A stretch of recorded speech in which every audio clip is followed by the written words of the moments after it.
Wesh les gars, j'espère que vous allez bien. Aujourd'hui, on se retrouve pour une nouvelle vidéo. Aujourd'hui, j'ai reçu ma carte son là, donc on va aller la chercher tranquillement. Petit unboxing et tout, on connaît. Et donc, je vous embarque avec moi pour aller chercher la carte son. Ouais, d'ailleurs, les gars, je voulais vous faire écouter parce que sur ma voiture, il y a un son qui est plutôt pas mal. Et en vrai, je voulais vous faire écouter.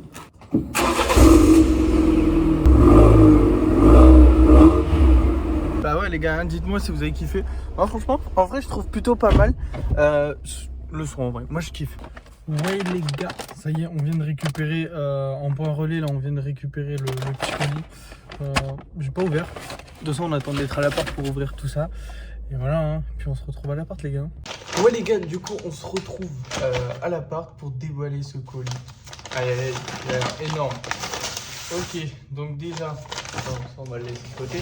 Donc déjà, dans un premier temps, j'ai reçu le petit câble XLR, donc pour permettre la connectique, parce que c'est vrai que du coup, ils te vendent la truc Fifine, enfin, la carte son, ils te la vendent, mais le câble XLR n'est pas fourni. Donc du coup, j'ai dû m'acheter un câble XLR. Bon, j'ai pris celui qui apparaissait dans le premier choix sur Amazon, hein, voilà, je me suis pas embêté. C'est un câble XLR de 1 mètre, je pense. Ah non, 2 mètres, de 2 mètres. Pardon, c'est 2 mètres. Et donc voilà, ça reste un câble XLR comme les autres. Et là, le plus important, je pense, c'est la carte son. Donc c'est la Fifine, c'est la carte son de chez Fifine. C'est vrai que j'ai regardé pas mal de vidéos et tout. Tout le monde l'a conseillé, tout ça, qu'elle n'était pas très chère et tout. Et vous allez voir, il y a plusieurs points intéressants dessus. Bon, si on la déballe. Donc voilà, donc, ça donne ça. Donc du coup, c'est l'ampli game. Donc voilà, c'est la SC63. Ok, bon là, c'est voilà, le guide un peu pour aider tout ça. Et donc en câble, justement, il y a le petit un câble double jack. J'ai l'impression, c'est un câble double jack. Ok. Il y a un autre câble. Donc là, ah oui, ok, là c'est le câble d'alimentation. C'est celui-là. Celui-là, il est important. Oh, il y a le petit Fifine là, stylé. Voilà, donc c'est un USB-C vers USB pour connecter sur le PC. Donc, on a la carte son qui est là. Ok. Oh, intéressant. Je la pensais plus petite que ça quand même. C'est vrai qu'elle est grande. Bon, après, on sent quand même que c'est du plastique après, hein. Voilà, tu sens. Bon, après, les boutons restent agréables quand même, mais tu sens que quand même voilà. Ok, bah voilà, bah les gars, on a fini le petit déballage et on se retrouve directement sur le PC. Ok les gars, là on se retrouve sur le PC. Donc d'abord je fais un test du micro sans justement la carte son pour que vous ayez un peu un avis de la différence. Et les gars, là on se retrouve, donc je viens juste de brancher la carte son. Je n'ai pas encore écouté le retour. Ok les gars, du coup là on se retrouve avec la carte son. Donc c'est vrai que du coup je l'ai branché en XLR. Moi je l'ai mis sur dynamique. Et j'ai pas besoin de l'alimentation fantôme. Là, je veux vraiment souligner un point très important pour pas casser votre micro ou le saturer, enfin pour pas avoir de problème avec. Justement, c'est qu'il faut faire gaffe quand vous achetez la carte son, en fait, à bien vérifier les spécificités de votre micro. Donc déjà, est-ce que c'est un micro dynamique ou condensé?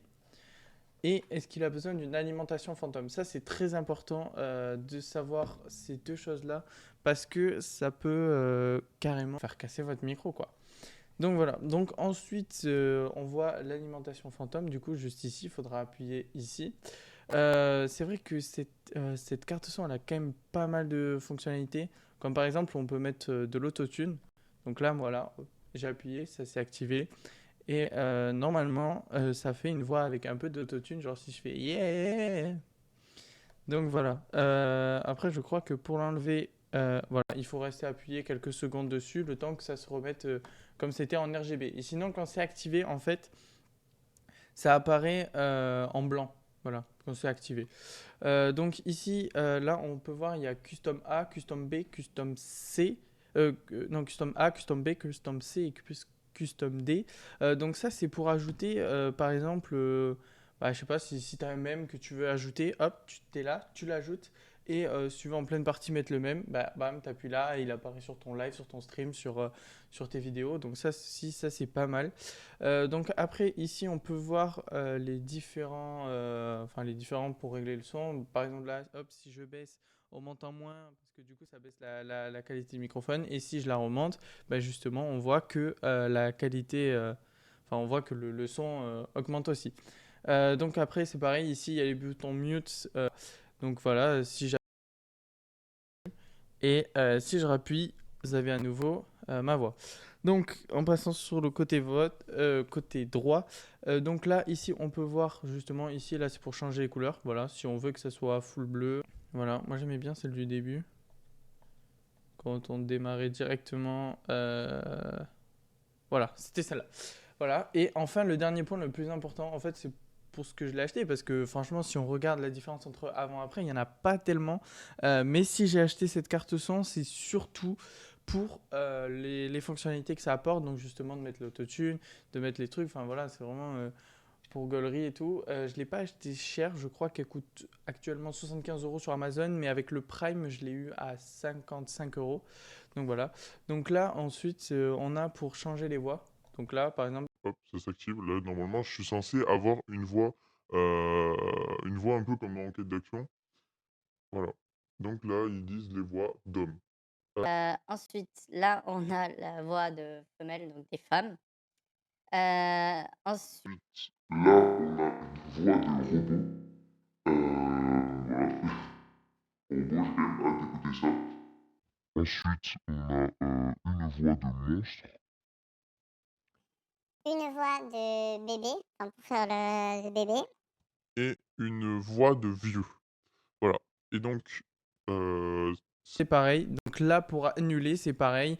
À chaque fois, si vous mettez quelque chose, pour annuler, il faut rester appuyé quelques secondes dessus. Donc voilà les gars, je reviens sur la carte son. Donc en fait, je vais pas l'utiliser en fait parce que justement, quand vous achetez un micro Shure, il y a un logiciel qui est fourni avec.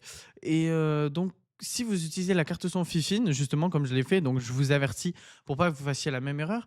Mais si vous achetez cette carte son Fifine, le seul souci, c'est qu'elle n'est pas compatible avec l'application Shure. Donc ça fait que la réduction de bruit ou la tonalité pour améliorer votre micro ne sera pas pris en compte.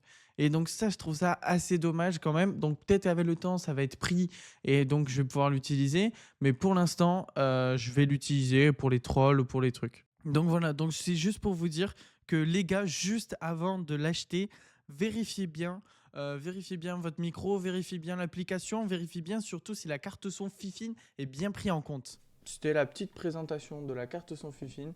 J'espère que en tout cas la vidéo vous aura plu. Donc n'hésitez pas à vous abonner, à liker, ça ferait toujours plaisir. Et moi je vous dis à la prochaine pour une prochaine vidéo.